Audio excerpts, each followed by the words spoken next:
Ghana, we now have freedom. Africa wants freedom. Africa must be free. Oracles indicated. Des faits indiquent que Kwame Nkrumah était malfaisant. Monsieur le Président, il y a un coup d'État. Je n'avais jamais vu une telle explosion de joie.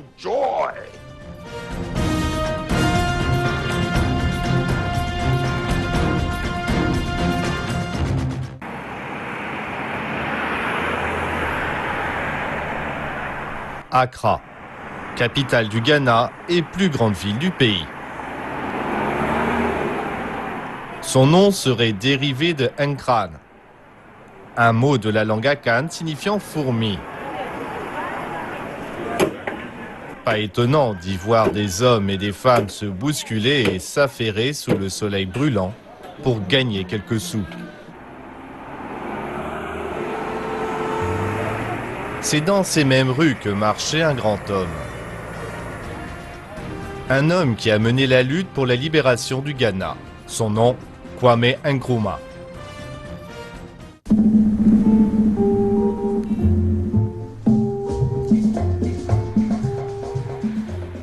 C'est sous sa direction que le Ghana a fait de grands progrès en termes de développement, comme la construction de la ville de Tema, de l'autoroute Accra-Tema, de l'Université des sciences et technologies Kwame Nkrumah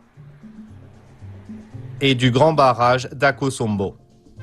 Bien sûr, il a également joué un rôle clé dans la fondation de l'Organisation de l'Unité africaine. Kwame Nkrumah est salué pour ses réalisations au-delà des frontières du Ghana. Cette décennie est la décennie de l'indépendance africaine. En avant vers l'indépendance. L'indépendance maintenant.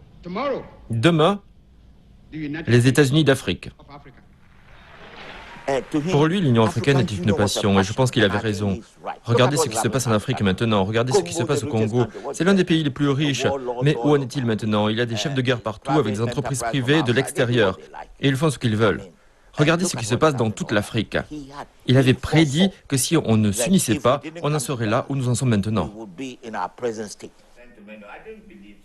Le docteur Kebi Asante était secrétaire d'État sous la direction de Kwame Nkrumah. Il raconte quelle personnalité avait Nkrumah. Il pouvait être charmant quand il le voulait. Mais généralement, avec ceux qui travaillaient avec lui, il était ce que j'appellerais un contremaître dur et charmant. C'était un bon danseur et il aimait la musique. On entendait de la musique, je me souviens qu'on entendait souvent du high life, de la musique traditionnelle.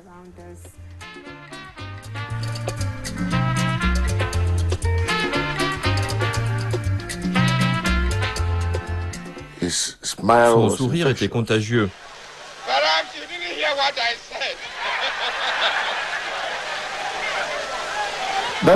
C'était le charme de Nkrumah, un homme qui était très engagé pour l'Afrique. Nkrumah a vécu et est mort en africain. Il naît en septembre 1909 dans un village de la Côte de l'Or, nom du Ghana avant son indépendance. On le prénomme Francis Nya Kofi Ngioma. Son père est orfèvre et sa mère fait du commerce de détail. Plus tard, son nom change pour devenir Kwame Nkrumah. Nkrumah fait ses études à l'école d'Achimota en 1930, puis devient enseignant.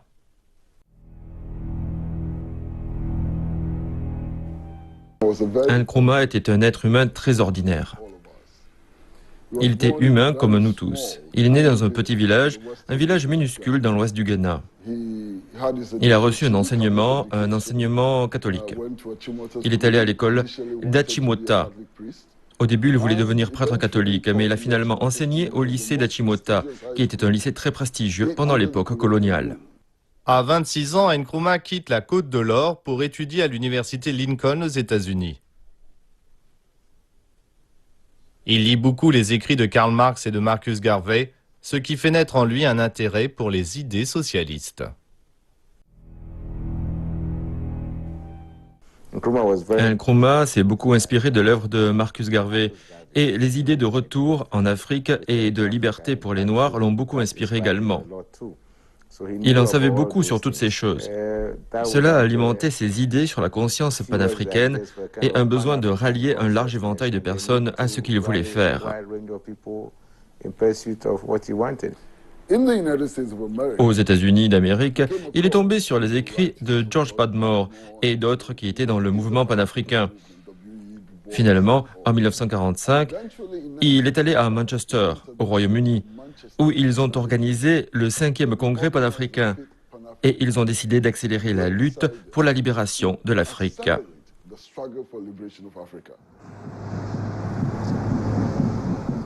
Ces hommes d'action et de réflexion ont exercé une grande influence sur le jeune Nkrumah. Ces idées en faveur de l'unité de tous les Africains seront plus tard connues sous le terme de panafricanisme. Dans son livre I Speak of Freedom, Nkrumah écrit « Divisés, nous sommes faibles. Unis, l'Afrique pourrait devenir l'une des plus grandes forces pour le bien dans le monde. »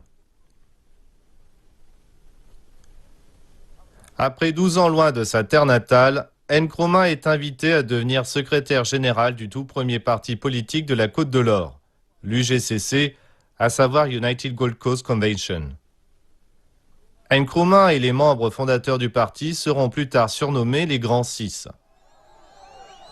1948 est une année durant laquelle la Côte de l'Or connaît une agitation durable qui donne lieu à des boycotts et des actions de masse. Les marchandises importées par les commerçants asiatiques, libanais et européens sont trop chères pour les locaux.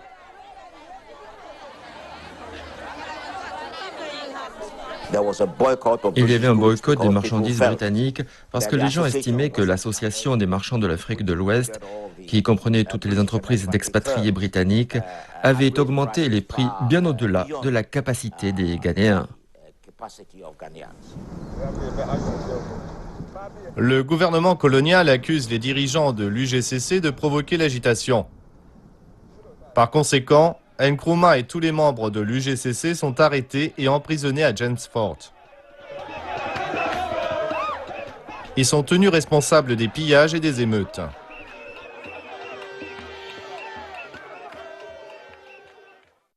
Cette incarcération n'empêche pas Nkrumah de continuer à s'opposer au pouvoir britannique. Son arrestation n'a en aucune manière atténué l'enthousiasme au sein du parti qu'il avait fondé, en grande partie parce que certains des militants sont restés en dehors des murs de la prison. En 1951, la population de la Côte de l'Or vote pour l'autodétermination. Kwame Nkrumah a déjà quitté l'UGCC pour former un autre parti, le CPP. En 1951, le parti qu'il a formé en dehors de l'UGCC, à savoir le Convention People's Party, a remporté une victoire écrasante aux élections générales et il est devenu celui qui dirigeait les affaires gouvernementales, un peu comme le Premier ministre de la Côte de l'Or à cette époque.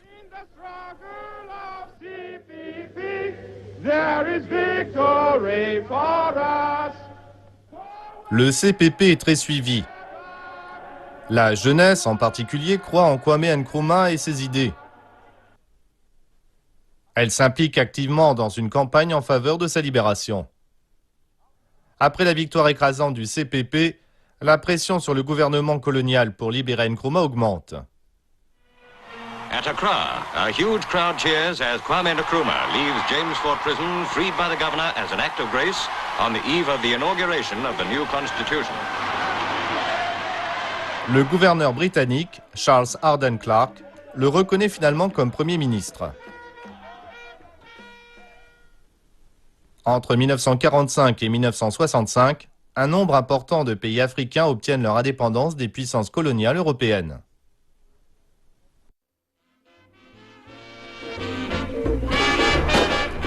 Le 6 mars 1957, le Ghana devient le premier pays subsaharien à accéder à l'indépendance.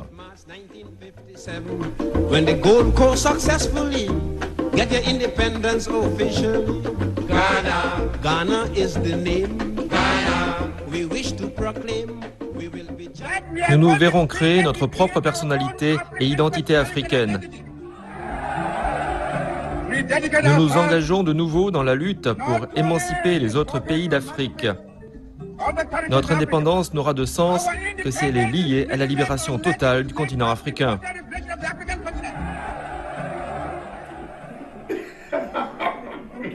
Jerry Rawlings, ancien chef de l'État, se souvient de l'atmosphère qui régnait à l'époque. On jouait au football et on a entendu la sirène.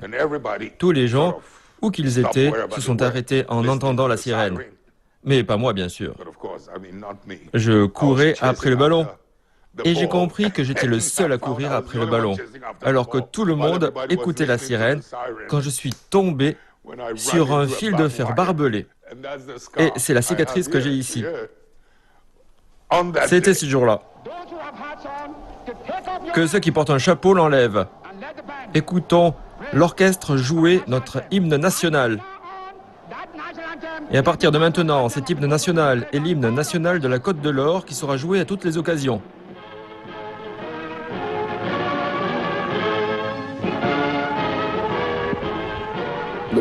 L'ambiance était électrique. Tout le monde voyait l'aube d'un nouveau jour.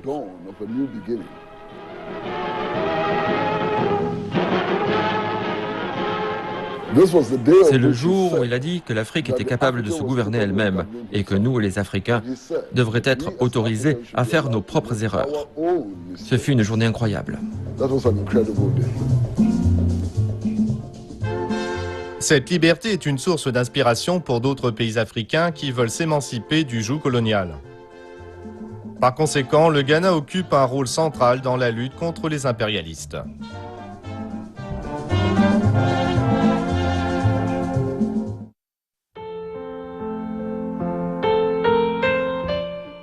Le 31 décembre 1957, le Premier ministre en exercice, Kwame Nkrumah, met fin à son célibat. Il épouse Fathia Ritz. Un heureux événement qui se produit quelques heures après que l'avion de cette dernière, qui venait d'Égypte, a atterri à Accra.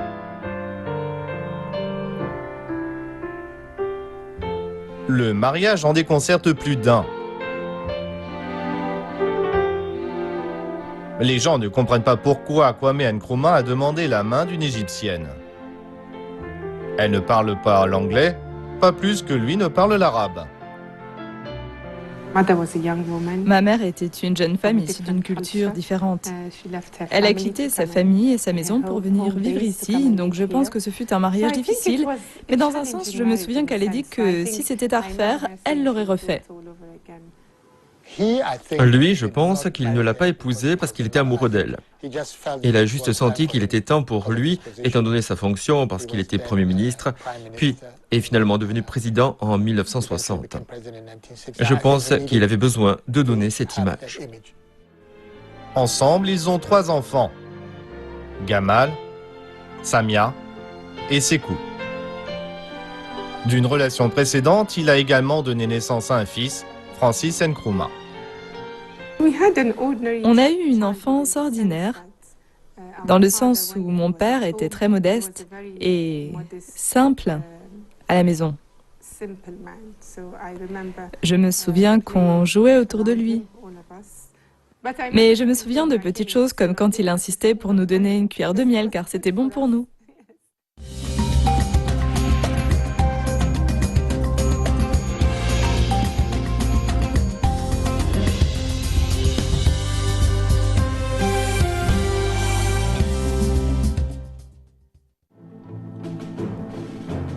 Très vite, le régime de Kwame Nkrumah commence à faire l'objet de critiques. En déclarant le Ghana comme un État à parti unique, il est perçu comme un dictateur.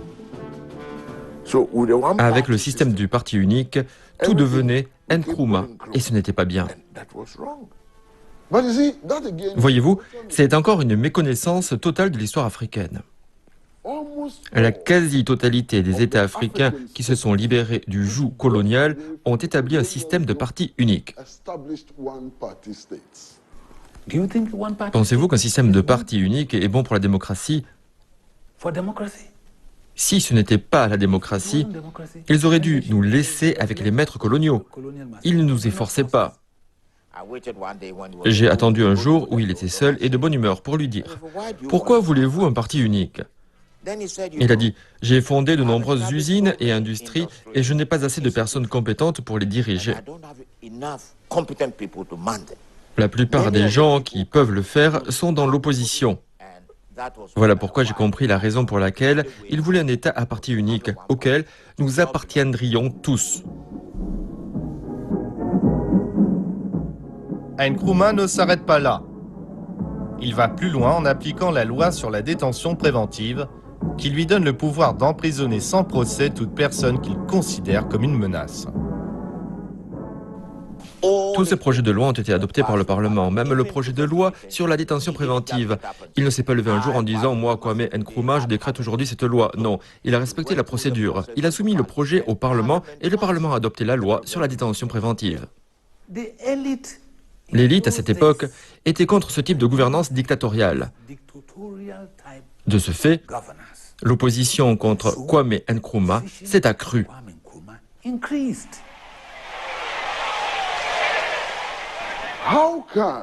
Comment la personne qui nous avait menés dans la lutte pour élire nos propres dirigeants aurait-elle pu devenir un dictateur? La personne qui nous avait conduits à affirmer notre droit en tant qu'être humain. Quelle logique bizarre! Ça n'a pas de sens. C'est son propre peuple, son propre gouvernement qui s'en est débarrassé parce qu'il devenait nuisible.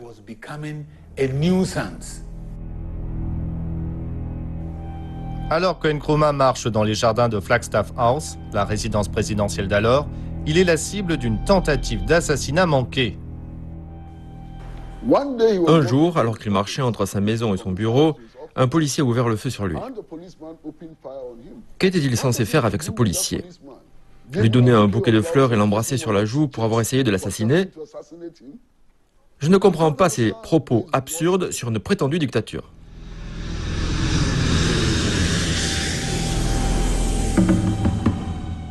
En août 1962, Nkrumah revient de Haute-Volta, aujourd'hui le Burkina Faso.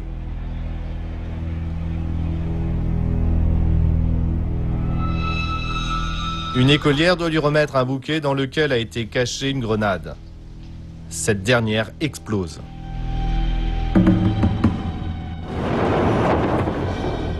C'est à ce moment-là que la bombe explose. Il a été touché.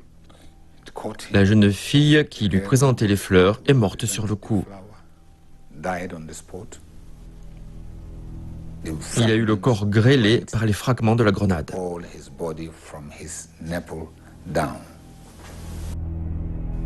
Alhaji Souleymana Yeremia était en prison durant le régime de Kwame Nkrumah. Il a été accusé d'être derrière l'attentat. Ici, au Ghana, si vous parlez de la bombe, on mentionne mon nom. Si vous regardez le procès, je n'étais pas seul. Si cela avait été vous, qu'auriez-vous dit? Auriez-vous endossé la responsabilité? À ce moment-là, c'était une question de vie ou de mort. Lorsque vous me mettez ça sur le dos, je n'accepte pas.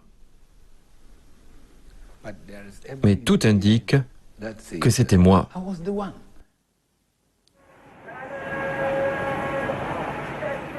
Les conditions économiques au Ghana commencent à se dégrader. Le cours du cacao, qui constitue la majeure partie des exportations, baisse sur le marché mondial. Le taux de chômage augmente parce que les entreprises publiques qui ont été établies s'effondrent vite et les prix des produits alimentaires sont en hausse.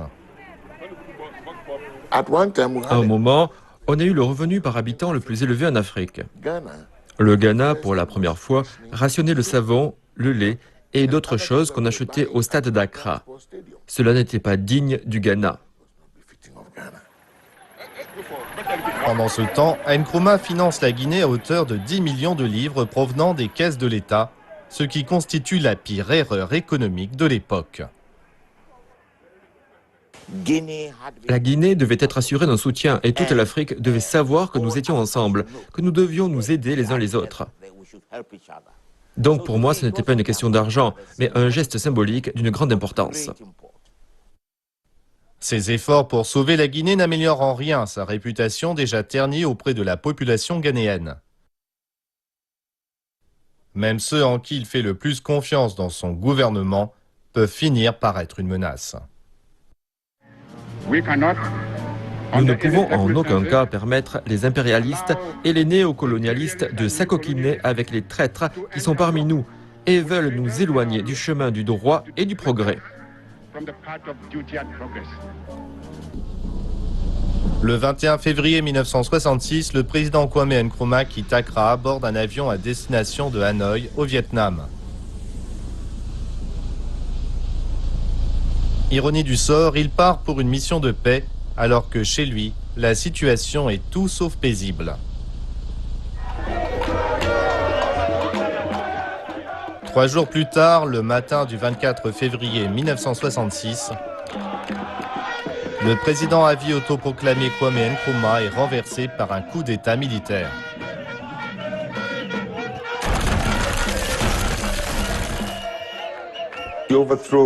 Pour la chute du docteur Kwame Nkrumah, je n'avais jamais vu une telle explosion de joie.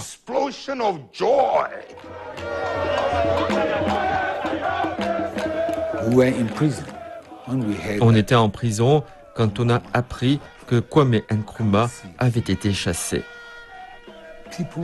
Dans la prison, on pouvait voir les gens pleurer de joie. La prison était pleine. Des gens y mouraient. On ne pouvait plus les compter. Mais ils pleuraient quand ils ont entendu que Kwame Nkrumah avait été renversé. On se souvient de tous ces événements. Comme je l'ai dit, j'avais un peu plus de 5 ans. Heureusement, notre père n'était pas en ville. Il était hors du pays et nous nous sommes réveillés au son des coups de feu. En raison de mon âge, je ne savais pas ce qui se passait. Mais on rapporte que je demandais aux soldats qui gardaient le palais présidentiel, à savoir la Flagstaff House, pourquoi ils ne me saluaient pas ce matin-là. Parce que je ne savais pas ce qui se passait, qu'ils renversaient Nkrumah.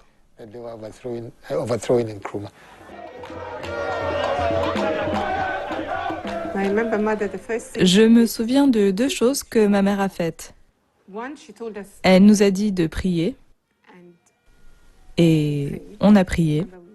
Je me souviens qu'on s'est agenouillé pour prier et quand on a terminé, elle a dit qu'il ne nous arriverait rien, même s'il tirait.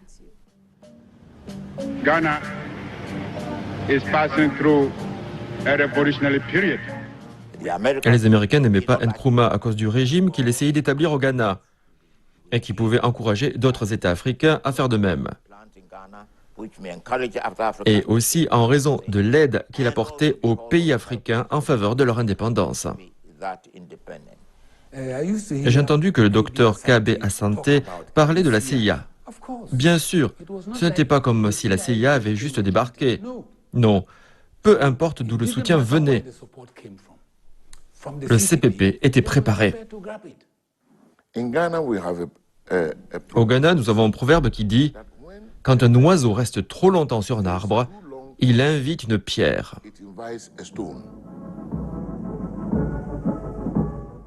Nkrumah part en exil en Guinée où son ami et camarade pour la libération, Sékou Touré, lui offre l'asile et lui propose un poste de coprésident.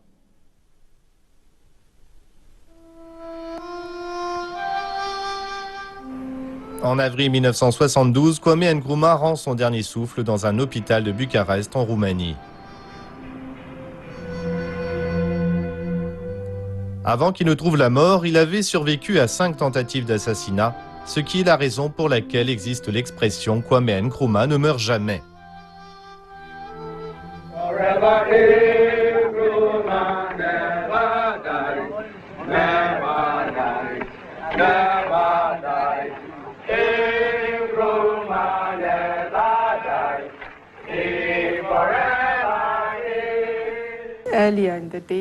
Plus tôt dans la journée, on nous avait dit que notre père allait rentrer à la maison et bien sûr, nous étions enthousiastes et nous avions mis nos plus beaux habits. Je me souviens que ma mère était particulièrement élégante dans sa robe en mousseline. En fin de journée, un émissaire est venu avec l'incroyable nouvelle que notre père était décédé.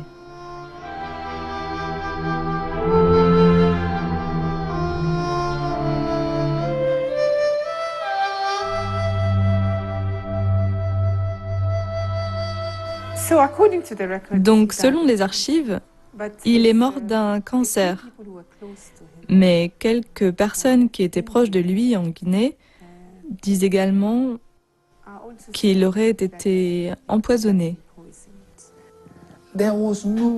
Il n'y a pas eu la moindre réaction à sa mort.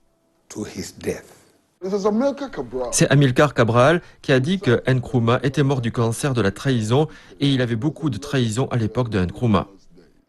Qu'on ne vienne pas nous affirmer que Nkrumah est mort à cause d'un cancer de la gorge ou d'autres quelconques maladies. Non, Nkrumah a été tué par le cancer de la trahison. I, Robert Gabriel Mugabe, do swear. Parmi ceux qui disent que Kwame Nkrumah était bon et était fidèle à ses principes, je dirais Mugabe. Mugabe était reconnaissant envers Kwame Nkrumah. Mais regardez le style de gouvernement de Mugabe. Est-ce une réussite? Voilà un vrai Nkrumah maïste, un panafricaniste qui croit en la véritable identité de l'Africain. Oui, c'est bien beau, mais en pratique...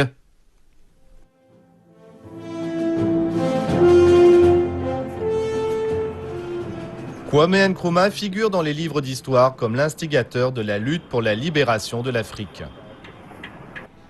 Sa vision en faveur des États-Unis d'Afrique est toujours d'actualité. La réalité, c'est qu'il n'est pas resté. Madiba est parti. Nkrumah est parti. Sékou Touré est parti. Samora Machel est parti.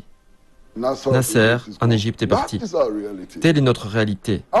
Notre tâche est de créer un nouveau groupe de dirigeants visionnaires, de dirigeants qui veulent voir l'Afrique libre, de dirigeants qui veulent aider les Africains à avoir davantage confiance en eux-mêmes, dans leur culture, dans la nourriture qu'ils mangent, dans leur façon de s'habiller, de marcher et de parler, de dirigeants qui veulent encourager les Africains à prendre le contrôle de leurs propres ressources.